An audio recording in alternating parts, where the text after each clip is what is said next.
I could sleep 2 hours, 3 hours, 4 hours. I'm still gonna give the same amount of work ethic and production because I dreamed of the times I was here. Pressure is a privilege. So to be in this situation, to be where I am now, I don't have time to be tired. I'm still chasing it. I'm still chasing the next dream and the dream after that. So I don't have no one ever should be tired doing what they love.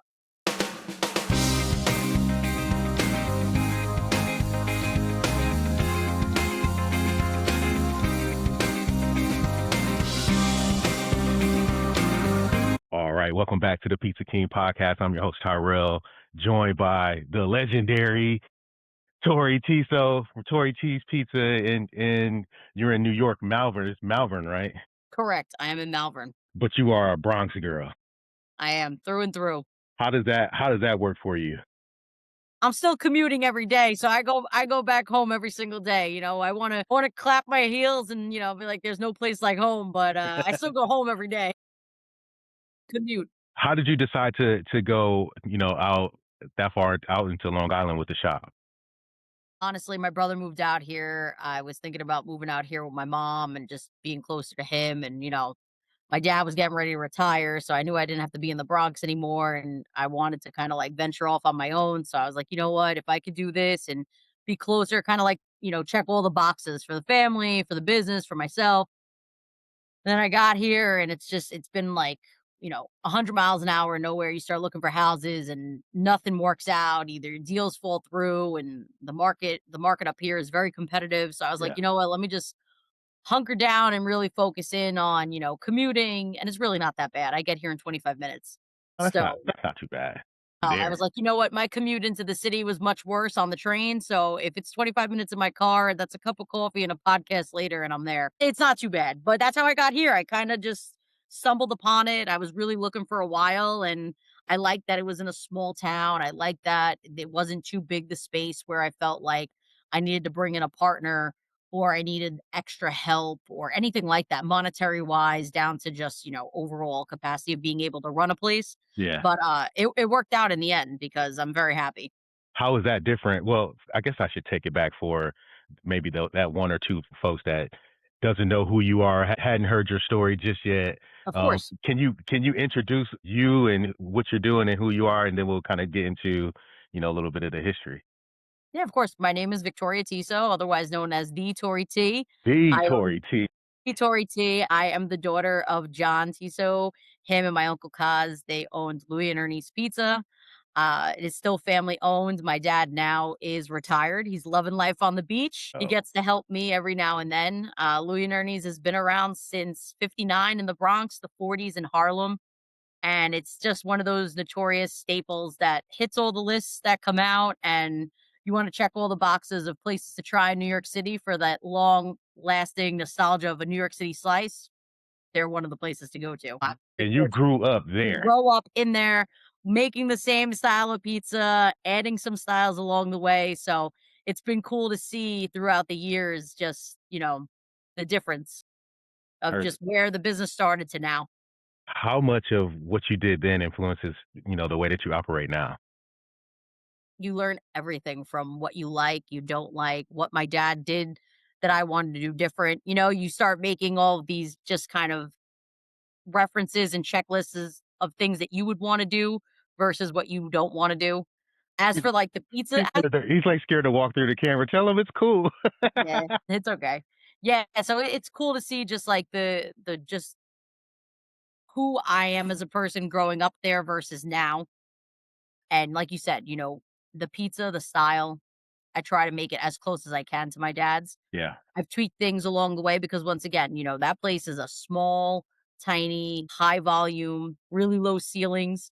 Here I have high ceilings. So I had to learn some new things along the way of what works and doesn't work. I added Detroit style pizza here. So the sauce cause couldn't be as, I want to say, watery because it's a little thinner, his sauce. I had to make mine much thicker. Yeah. So there was a lot of things that I had to change a little bit, but the overall ingredients are still the same. It's just, how can you make it better?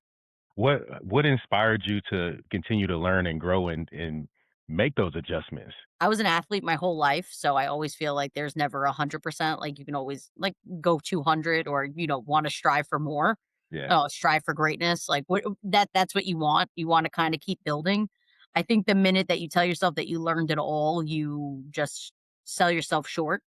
Like, you can't say you know everything, right? You can't be perfect at everything. So it's like you want to constantly keep learning, and that's what makes you grow as a person and as a leader, as a boss. Like, and I just wanted to learn everything about pizza. I was like, you Yeah. know what? I want to keep going. And I think it's fascinating now throughout the years how much pizza has evolved, whether it's just the toppings, whether it's the items, whether it's the flour, whether it's fermentation. Like, there's so much that is like grown into pizza being a science and pizza being into this like whole world of like at home pizza makers. Now it's grown into a whole like different dimension in podcasts and content. And you just see the vast like, variety of everything, and it's really mind-blowing to me that in, like, a 10-year span, if this is what it was 10 years ago to now, what is it gonna be 10 What's years gonna for? Oh, I can't wait. I can't wait, and I'm happy that to see you leading the charge and being right there out in front of it and as a witness, I think is great. I see your pizzas, and I think I sent you a message. When you made that chopped cheese pizza, the chopped cheese Detroit, I was like, "Oh, she took it to another level." She just took the classic New York staple and turned it into something that I gotta get there for. What I How love doing. how are you and that's like and that almost is against tradition too when it comes to, toppings and being creative. How are you coming up with some of those recipes? Are you taking like suggestions? Are you just laying up at night like I'm gonna do the chopped cheese tomorrow? How's that? How do you get inspired? Honestly, my dad's place was no frills, no thrills. So your whole life you're doing the same thing, right? Which Yes, was cheese, pepperoni, sausage. That was what we were known for. Pepperoni, sausage, mostly sausage there. And now you go and you go to other places and you see I saw Prince Street doing these pepperoni cups. I would go to Crave It, which is a place in Queens. They did everything but normal pizza. You name it, it's on a slice. So you would go to all these places and you try them all out, especially during COVID. There was nothing else to do. We just ate pizza. yeah, And we y- try them all out, and I was like, "This works, this doesn't work." I mean, I have a pie here with Cool Ranch Doritos on it. I mean, it's just I want it to be as creative as possible because pizza is like an art, right? It's a blank yeah, canvas, you could put whatever you want on it, and I was like, "Alright." So when I'm sitting there thinking about the Detroits, Scott Wiener said the perfect thing. It was, "You can make a Detroit look good. It's the easiest to make it look good, but you have to make it taste good." yes, Because by the eye, everyone sees it, they're like, "Wow, that looks phenomenal." Then you take one bite and it could be horrible. yeah. Now I have to make it come to life. So is it the seasoning? Is it the salt from the cheese? Like, and the chopped cheese wasn't easy because you didn't want to add too much seasoning. Because And you got the different cheeses on it, and exactly. And I did get crazy. I put the American cheese on there. I added the ketchup for the flavor instead of putting the sauce. But I just love thinking outside the box. I like thinking like what hasn't been done.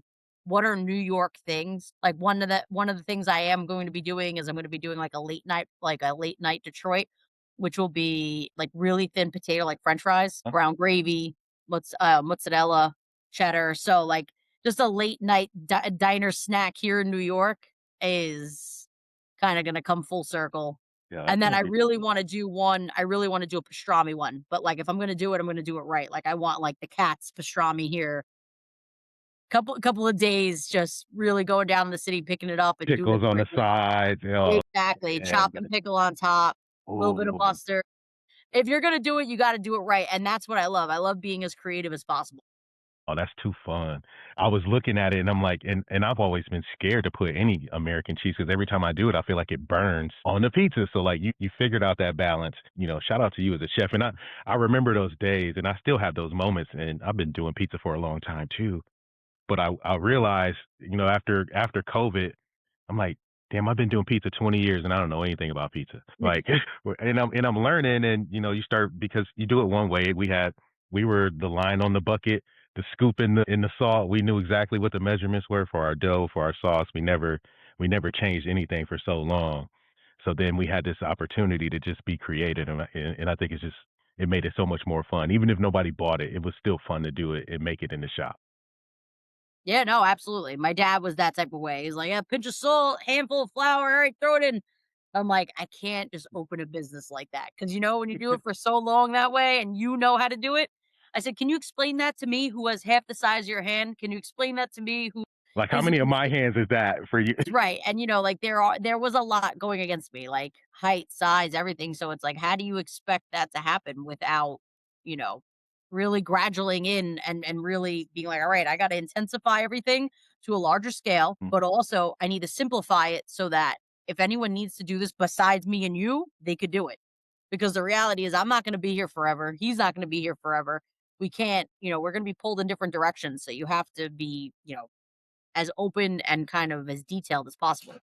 You spent some time coaching sports too. I know you play sports, but you spent some time coaching sports too, right? Oh, absolutely. Did that kind of change the way that you started to develop your system around pizza? Yeah, I go straight forward with what works best for certain people. Yeah, You have to find what works. Well, I know what works for one guy might not work for the next guy, might not work for the next woman. Like you have to learn people individually. You have to learn their strengths, what makes them the character that they are. I have all characters, so it's like that's the beauty of it. Me being a good coach in college and having to like adapt yeah. very quickly on the go is the same way I am here. 'Cause You know, you get new players all the time, right? And get new then players all the time, get them up changes to every speed, season. right? You have to practice, you gotta get them up to speed. They gotta be ready for game time. You gotta ride them, but not ride them until, like, they're gonna go home and cry because this generation now is different. You Yeah. gotta coddle, you know? I always say you gotta show them, you gotta coach them, you gotta teach them, and then they have to let them perform on their own. And I'm And not privy to, not accepting new ideas. Like, if something works best for someone some other way, and as long as we get the same result, I'm good with it. yeah. Has anybody on the team come up with any cool pizzas? Oh, yeah, my head pizza man, Darwin, he gave me the sweet chili chicken grandma pie. It was not on my menu. They were doing it at another pizzeria, and he was like, "Hey, can we make this pie? It sells like crazy." And I was like, "Let's give it a go." And it stayed. That's one of the things that stayed. It's one of the, if not one of the best sellers on our menu. That one Right. became a permanent item. Permanent. Whoa, that's dope for him. Yeah, no, it became permanent. They also came up with the Detroit pie. It was pepperoni with ranch and Calabrian chili oil, and we call it the 2 brothers, named after my 2 guys that work here. Two brothers. Um, yeah, so, we got that going. So it's cool to see, like, things that have kinda progressed. We were doing, like, Wacky Wednesdays, which was, like, all my crazy, like, recipe inventions that literally just came out of a book, and I'm like, "Today we're doing spinach artichoke. Today we're doing mac and cheese." But, like, all these ones that you see just are in this book, and it just keeps getting bigger and bigger of all the places I go to and I wanna try or wanna do or recreate, and I'm, like, a little bit of a not a perfectionist, like, like I said, I wanna make sure it tastes good. So I'll test it out, and then I'll be like, "Nah, it doesn't work. We can't do that. Scrap it." Until it's good. Like, I'm working on a French onion one, I'll be very honest, I've made it like 10 times. I don't think it's good, I'm not serving it, Like, if I wouldn't serve it to my dog and that guy is like a king, like, I'm not serving it to the public, So, but it's good. I like taking time. I don't wanna rush anything. Well, yeah, and I think that's the beauty of being creative is you get to do it in your own time, follow your process, and then show your art when it's time. Do you compete? No, I Are you haven't competed yet. come on, are you going to? You know, As com that pan here's competition is, like, very, very loose with the toppings, it's wide open, so you can be really creative in the pan competition, right? yeah. I Uh, don't know. So many people have asked me, they'll be like, "You wanna compete? You wanna" I'm competitive, don't get me wrong, I can see. but I'll be really honest, I'm not a nice sore loser. It's So, tough. I know who I am. Like, I get mad when I play Monopoly and lose. So, like if you know and, your like pizza's better than their pizza and they don't vote yeah, like that, it ain't worth losing friends over. no, I know what I'm like. I rather just, I will be your biggest cheerleader. I will go to pizzerias. I will be your best friend. I will literally ride you to the suns, come home of like, pushing people to the top because that's what I want. Like I want success for everybody because this is like just the world that we live in now. Like there's too much mediocrity out there, but like the people who are doing it right, I have so much respect for. Yeah. Not that I don't have it for the old folks, but it's different now. The prices are different. Some of these older generation guys, they made their money back in the 70s, 80s, 90s, early 2000s. Now it's a grind to get out there and do what you're doing. To Oh, yeah. start really where I started, like going out on your own in a new town, new area, trying to invent new pizza, invent, showing it to new people and really, like, putting your face out there the way I am, it's not easy.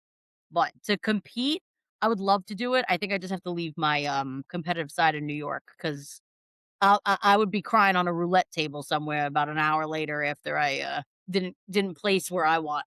I think, I totally understand that, and I haven't competed either. I don't like to lose. I Somebody asked me like, "Hey, are you reaching out to people to come on?" I'm like, "No, I don't want anybody to tell me no because I don't wanna hate you over not coming on my podcast."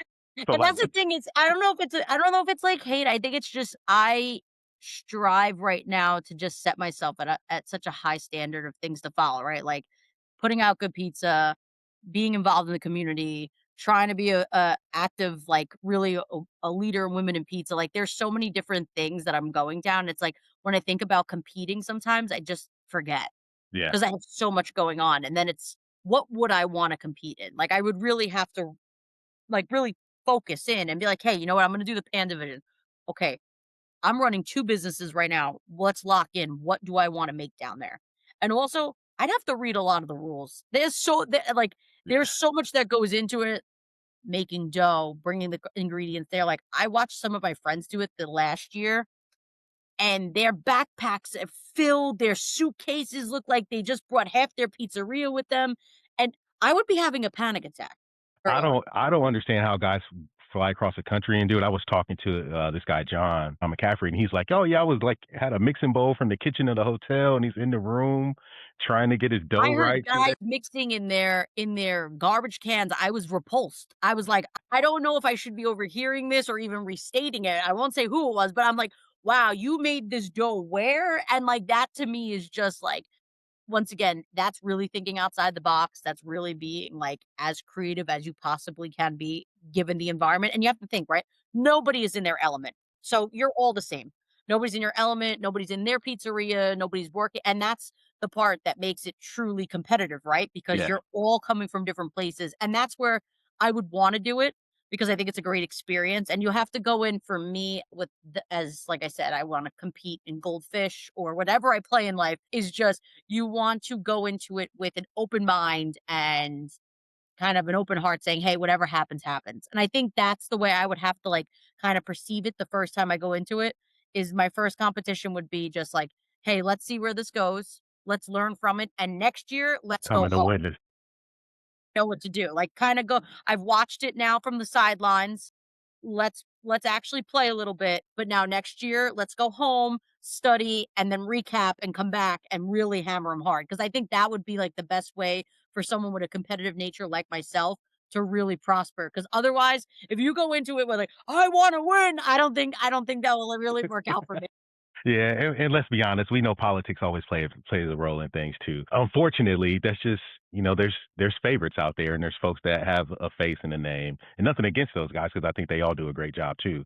But it's tough. But I haven't competed, but I have judged, and what I can say is that it's all love on on the competition floor. Right. Everyone's helping everyone.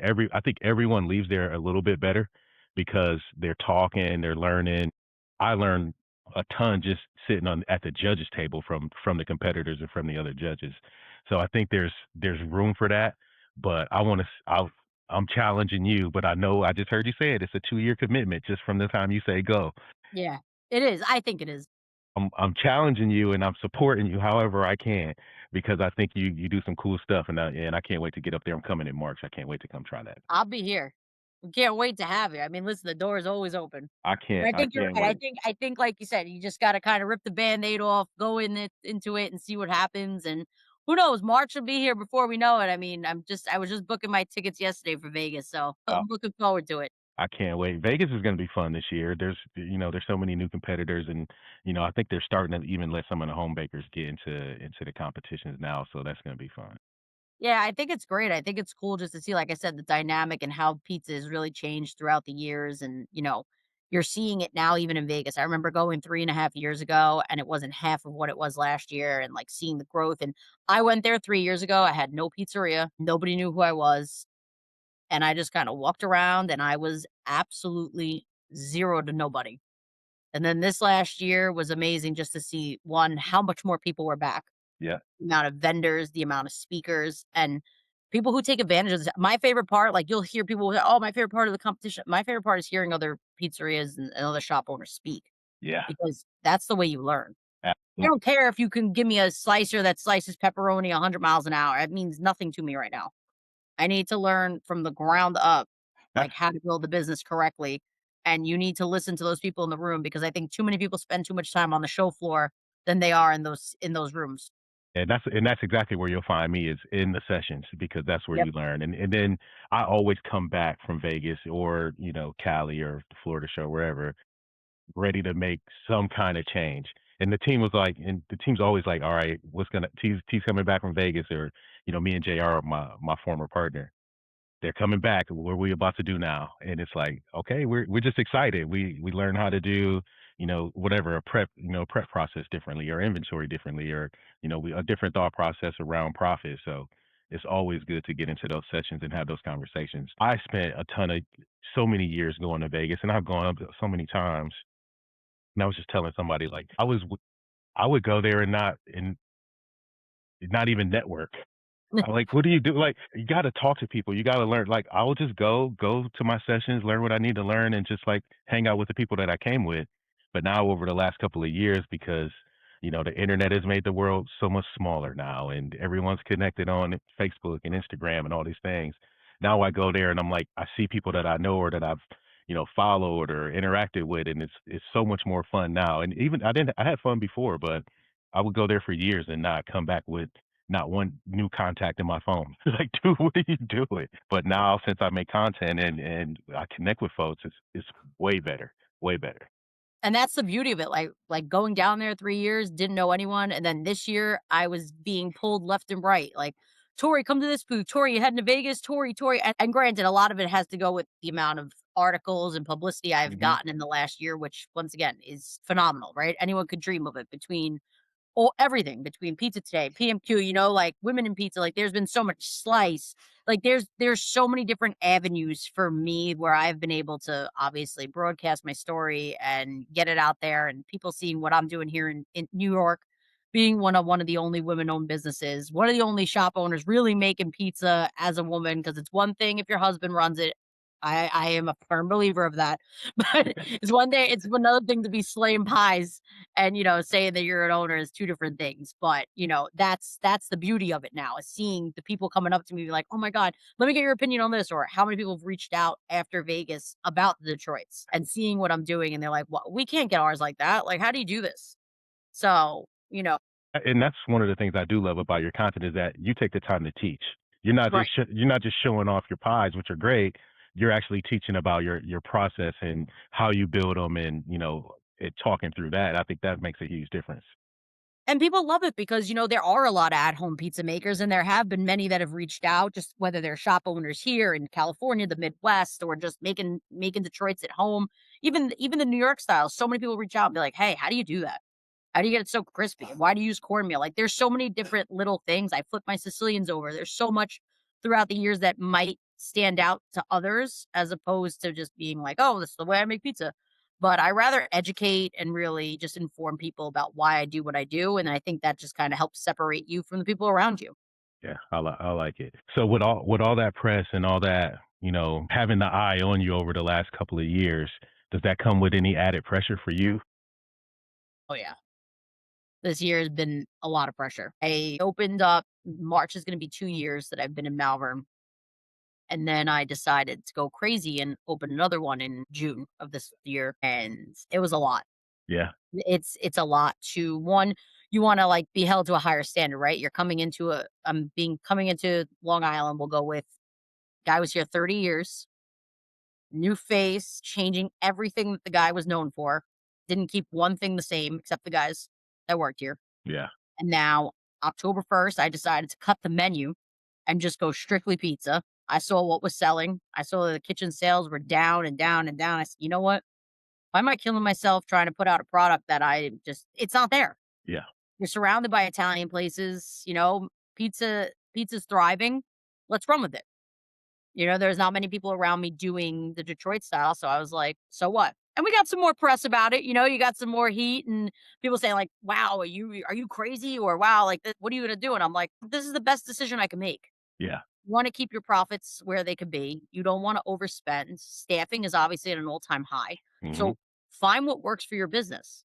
And I've had dozens of shop owners personally write to me Call me, please. Can we schedule a call? How what how was it when you did it? Were your customers like they're worried about customers, they're worried about inventory, they're worried about, do you see a change? Do you see higher profit margins? Where do you think? Do you regret it? I'm like, I don't regret it. Well, yeah, because people are scared. People are scared, right? Like, because a lot of these guys, like I said, the ones that are older, they're not changing anything. It's the new wave guys that are seeing like, hey, you know what? Maybe we should just stick to what we know. When did pizzerias become Italian diners? The early 2000s. Yeah. Like, so that's what it became. So now, before you know it, some of these places got burgers, fries. I mean, it's just getting further and further away. And once again, this goal goes to your demographic. It's where you are. But for me, I wasn't going down that route. I Mhm. wasn't going to try to bite off more than I could chew, any more than I already was. And I was doing basic stuff. The Press is like, yeah. that's where the pressure comes from, right? Because now you're brand new, still the people. They're gonna question everything that you wanna do, every idea that you have, and when you have to wake up every morning, you're like, "I'm keep going. I don't care because I know my business. I know the product that I need to put out. I know what works best for me. I know my bills. I know who I'm responsible for every single day, showing up, making sure." And now I decided to do it twice. And in a short amount of time, which a lot of people looked in very heavily on too, they're like, "Oh, can you do it? Can you do it? Can you do it?" Yeah, you could do it. It's all about whether or not you can handle it as a person. But I've been doing this my whole life. I'm not married. I don't have kids. So I'm like, if there's an ever a time to do it, right now's it.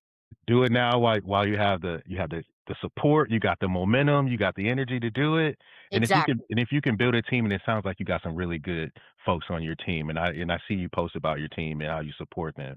That makes a huge difference. But it also goes back to you as a shop owner too. You can't rule with an iron fist, Yeah. but at the same time, you have to rule with respect. People forget this is a job every single day. Most people in the industry are spending more time with each other than they are with their own families. So I know there's like the whole stigma of, oh, you can't treat everybody like family. Like you got to treat them like this isn't chess.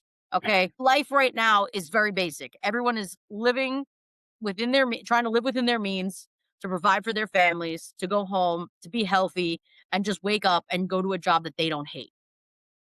I've been there where you're just like, you don't want to get into that rut. Yes. You want to kind of keep a place where it's still fun, it's lively. I want them to feel like they're a part of a team. I want them to feel that they're part of a family. They're just as involved with the pizza creative like the creativity as I am. Like I said, I don't sit here and ride anybody till the cows come home. Like this is just me. I And want them to and you enjoy it. show up. You show up every I day. show up every day for them, whether it's when I'm physically here every day with them. I'm not one of those owners that is like sitting down, like just doing doing things on the computer. Like I want to be as involved as possible, even when I have the systems that I have to make sure things don't go wrong. Yeah. I'm always checking in. I'm always calling in, "Hey guys, what's going on?" I don't ever want them to feel alone because I know what that feeling was like when I was working in different industries Mhm. and working for different bosses, and I'm like, I don't want them to feel like that. So everything that I've learned throughout the years, I kind of was like, "Nope, we're not doing that. We're not gonna be that person. We're not gonna." And you know what? Some people will say, "Wait till she gets slapped in the face. She'll learn real quick." And then I will, and you know what? I'll be resilient, I'll bounce back up, and I've had, people come in, whether it's customers, employees, whatever, they go right back out the door. I don't what are you gonna do? Right. And Like, like and to your point earlier, we spend so much more time with the people in our building. You said folks are scared, they're worried about what the customers are gonna say or what the community's like. Take care of the people inside that building.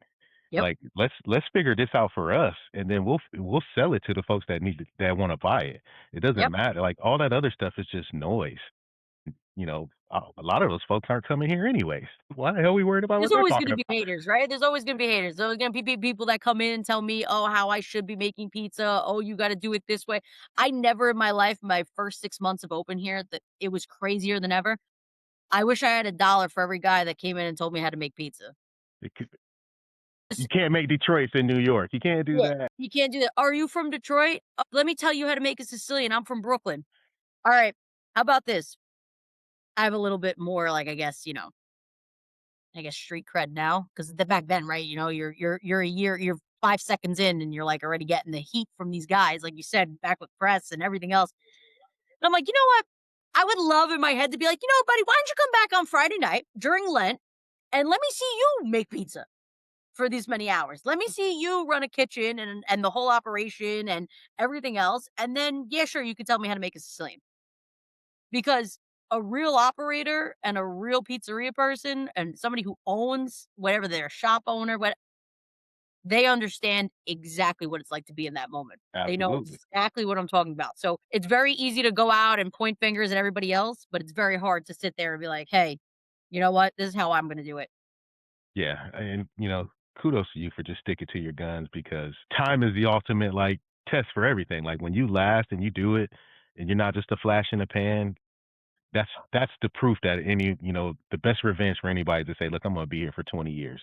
I'm gonna be I here had a for. guy my first week shake my hand, say, "I'm never coming back." I said, "Why?" Like, imagine like someone actually having the audacity to shake your hand. You came out of your way. I had another guy come in off a plane, off a plane, said, "Oh my god, I heard so much about this place." Blah blah blah. I said, "Okay."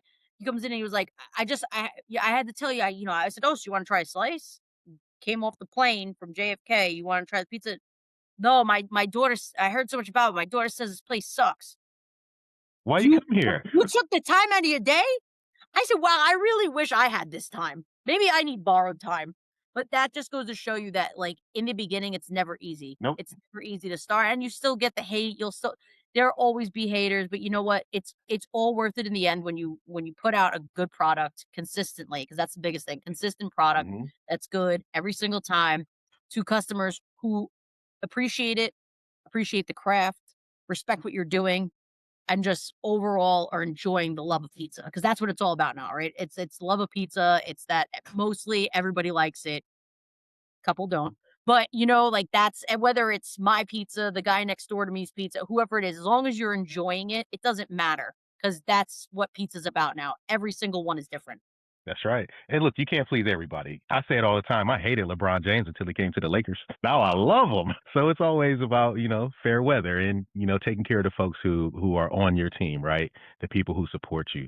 What advice would you give to, the next Tory T out there who's looking to do it? And maybe, they're a little bit afraid to jump out there and take that chance or, they didn't have the background or the history or the support that you did from an operation standpoint. What would you tell them today? Like, how would they get started?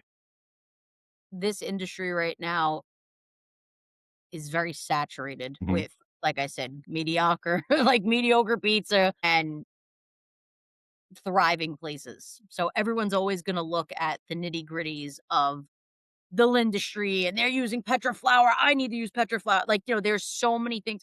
Do what works best for you. Don't follow all the society norms. Go to the old school spot that's been there 100 years. Go to a place that's brand new. Go to every single shop that you could go to that means something to you and what you grew up with. And then go outside the box because all those places will have a different story to tell. No shop owner is the same. What has happened for me will not happen for the next person. Go educate yourself. Open up your wallet because it's not cheap to open a pizzeria. It is not cheap to listen. I used to say to my mom all the time, like after 500, just sign on the line. Like don't even look anymore because there's so many operating costs that come out of nowhere. So if you think the pizzeria is going to cost you 150,000 open, it's 300 and it's 350 on a good day. So it's just always keep elevating your education. Yeah. Always keep improving your product. Never stop learning. Always save for a rainy day because you never ever know. Because this world is about thick skin, whether it's your customers, whether it's the reviews, whether it's dealing with vendor pricing. It's about having thick skin, being resilient, and rallying the next day. Because you could have just had the worst day yesterday, but you have to get back up. You have to put your hat on and you have to literally reperform like, as if nothing ever happened to boost the morale, and it's like going on stage, whether you're like, you become the world's best actor or actress Yeah. because nothing else can happen in your day besides, "Hey, ma'am, how's it going? To stay or to go? Your day's going well?" Meanwhile, your life could be a dumpster fire. So, you have to have thick skin, you have to open up your wallet, open up your playbook, make sure that you're educating yourself, go to all the heavy hitters, learn what you like, what you don't like, and when you think you learned it all, go right back out the door and do it all over again because you will never, ever be able to stop learning in this industry, ever. The day you do, your day's over, and There never tell yourself you're tired. there's no tired. There's no Because if you tired. really love what you're doing, you're never tired. I could sleep 2 hours, 3 hours, 4 hours, I'm still gonna give the same amount of work ethic and production because I dreamed of the times I was here. Pressure is a privilege. So to be in this situation, to be where I am now, I don't have time to be tired. I'm still chasing it. I'm still chasing the next dream and the dream after that. So I don't have no one ever should be tired doing what they love. Coach T, you got me fired up. I always say the same thing, man. It's gonna take longer than you expect. It's gonna cost way more than you expect, and it's gonna be harder than what you were doing at your regular job. But you got to decide if you love that or not. Absolutely. You're 100% correct. I love it. That's great advice. And look, everybody, we're gonna keep pushing her to get out there and compete. You I'm just gonna heard her. try. You just heard the fire in her. She is very proud of what she does, and she should be. So let's continue to show that to the world. And if you're ever in that New York area, where can they find you? Because you got two shops. Where can they find you? So I'm in Long Island. I'm in Malverne, small little town, 360 Hempstead Avenue. And if you're in Westchester, New York, I am at 125 Halsted in Harrison. So two polar opposite ends. So they're nowhere near each other. But What are you doing? you know what? I live smack in the middle of the two. So I figured at this point I could get to both. They were further enough away from each other. And I just saw an opportunity. I said, you know what? Why not? You do same menu at both places? Yeah, pretty Pretty much. pretty much same. I mean, my Westchester one, I did open up the kitchen again just because I have more space. It's 3 times the size of my place here, Yeah. so kitchen-wise. So I kinda had the capacity to really, turn over inventory a little bit differently and plan accordingly as opposed to here, which was much more like a U-boat and a submarine. So I think having that space over there was a little bit easier and accommodating to do what I wanted. That's a whole master class in itself. I think maybe we'll come back another time, sometime next year and just talk about the thought processes because I think, as inspiring as you are, I think you got some things in there to share, to teach too, to really help. And I'd love to just dig into that a little bit more when we have some time. Absolutely. Listen, you tell me when and I'm there because Oh, you don't realize what it takes to really like operate a shop the way you want it, especially when you're buying one, right? yeah. Building one out is completely different, but when you're buying a shop that's already established and you're trying to like figure out how you can make it work compared to the last guy or the last person who did it. So it's not an easy thing. And I'm still adapting. Listen, I just got myself into it. We sold our shop back in July, but I just finished up the agreements to take over one that's closer to my house. So I'm about to live that whole situation all over again. Yeah, no, it's a fun time. It's still exciting. Yeah. Congratulations. It's still good. It's a good feeling when you start getting going. But like I said, that wallet starts opening up, the bills Oh, start piling in, and you're like, that's the tenacity you need and just the overall drive to keep going because that bill comes and you're like, yeah, we gotta open. we're gonna be open. We're gonna do all those things. So Exactly. I'm looking forward to it. And thank you again, Tori, for coming on. Where can they follow you on online? Are you mostly Instagram? Yeah, I mean, I'm Instagram, TikTok now, wherever people want to find me. There's so many different platforms now. But yeah, TikTok is just Tori T's Pizzeria. If you are on Instagram, it's Tori T's Pizzeria as well. My personal one where I do a lot of just like day in the life is the Bronx Pizza Girl. I Yeah. think that one is fun because it's just I never change the handle and people are always like, why don't you change the handle? And I'm like, it's kind of I still go home there. I'm always gonna be that girl. You're So it's still a like Bronx pizza girl. yeah, I mean, listen, you take the girl out of the Bronx, or you can't whatever that expression is, but I'm like, you know what? There's so many people that just know me for that, so I'm like, I'll just ride with it. No matter where I am, you're always gonna pay tribute to your roots. Absolutely. Yeah, I For think sure. that page is a fun page just to see, like I said, the nitty-gritty of what it really takes behind the scenes sometimes to be a shop owner. No, that's for operators, I think that's what everyone needs to see, right? It's like what it really takes. And you can go make your own spot unique and do what you want to do, but go learn from the people who are really in the trenches and getting it done. Like I said, so many people will reach out to me and be like, "Hey, yeah, I feel you," or I thought I was the only one." And this whole industry now and is just not feeling alone, right? And Like so wake up to do it, to be physically capable, mentally capable, emotionally capable. You never know what each person is going through in their home life. You don't know what's going on in their shop life.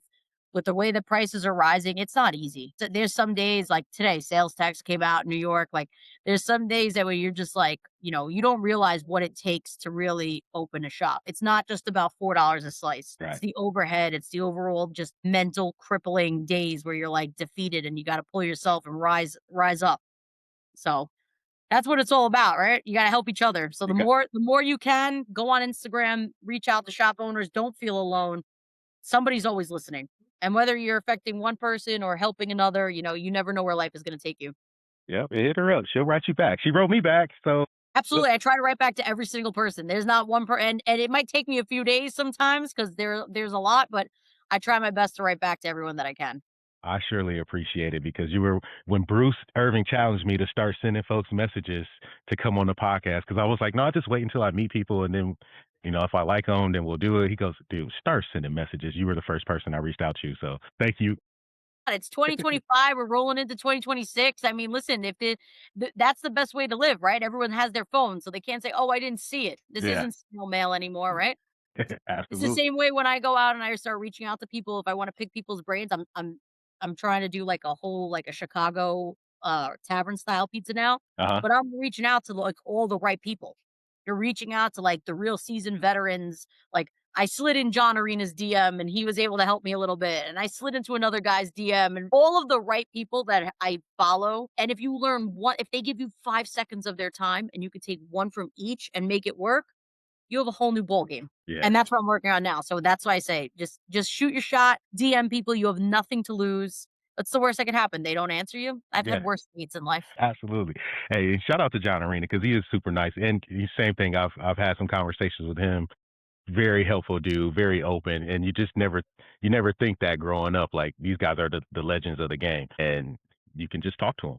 You could just talk to them. I say, those people are the ones that are always gonna be there. They're the ones that are, like, really leading the foundation. Even the amount of women in pizza now that you're seeing pop up throughout the years, people will say, "Oh my god, I've been following you," and the ones that I were following, like, my Mount Rushmore of women in pizza, like, the real, like, OGs, you start meeting them, and it's like, you feel like you're meeting celebrities, and that's what you want. You want them to be as amazing as they seem on Instagram, as cool as they seem, and that's what this community is about. It's building that, and if I can be there for somebody, I'm there.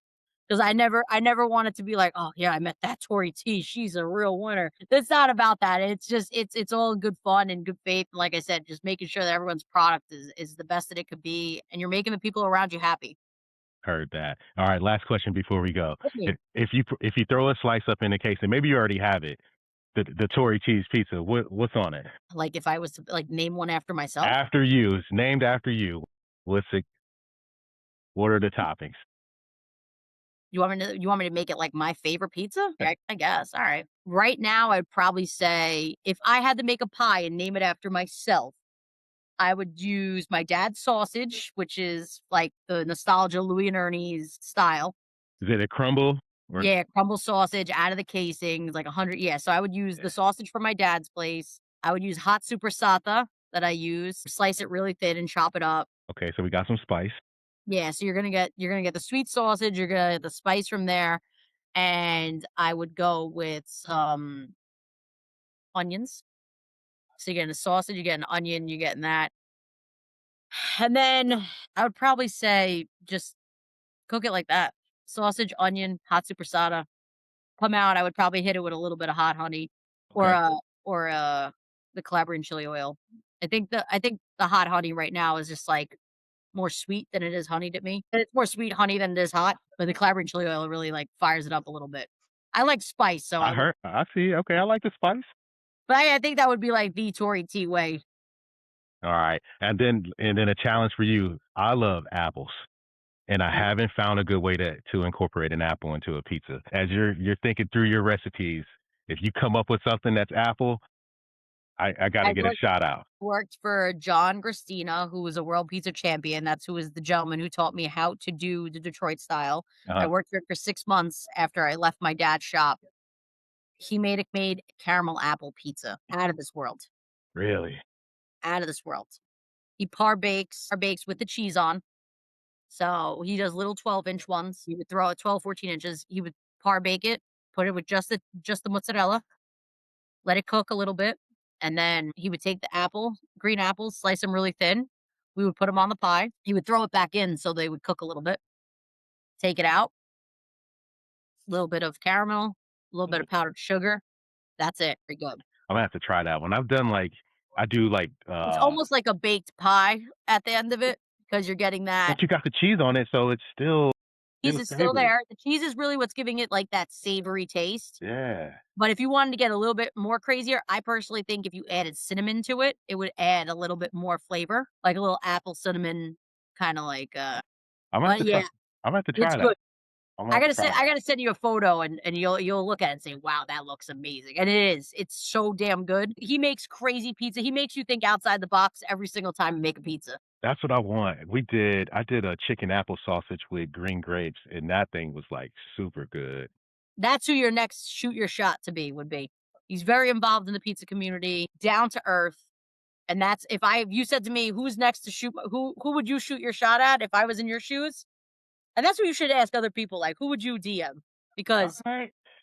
It is. that guy is, like I said, so knowledgeable, he competes, he's involved, he knows everybody, and it's just one of the best guys I hands down had to work for in my life, because what you learn in 5 minutes just speaking to him about knowledge of pizza is unmatched.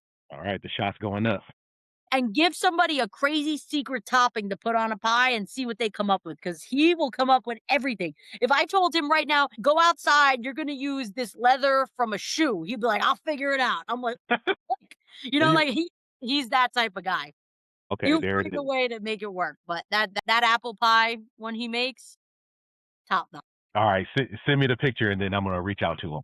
Absolutely. You got it. Thank you, Tori. I appreciate you taking the time to kick it with us today. Merry Christmas. I know I'd hate to date the podcast. This is going to come out a little bit later, but Merry Christmas to you. Thank you for Thank joining you me. so much. I And appreciate it. You as well. Happy New Year, most all importantly. all of that We'll happened. be here right before we know it. Yep. It was I'm a pleasure to be on here. looking forward to seeing you in March. Actually sounds like I'm going to see you twice. I'll see you in New York, and then I'm going to see you in Vegas too. Well, absolutely. We will be here. I can't wait for it. Vegas is coming. Who knows? Maybe by the time I see you, I'll tell you I'm competing. I hope so. I hope so. We'll get you a sponsor. Yeah, there you go. All right. Thanks, Tori. Have a great day. No problem. You too. All right. See ya. Bye bye.